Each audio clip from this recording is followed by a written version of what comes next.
ឥឡូវសូមឲ្យសារព័ត៌មានខ្មែរចាក់អារឿងអំពើទាំងឡាយដែលកើតក្នុងប្រទេសថៃឲ្យបានពេញទូរទស្សន៍ខ្មែរទាំងអស់ដើម្បីឲ្យថៃមើលវិញ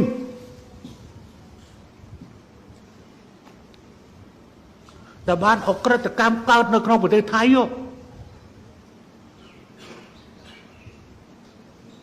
យល់ទេរឿងហ្នឹង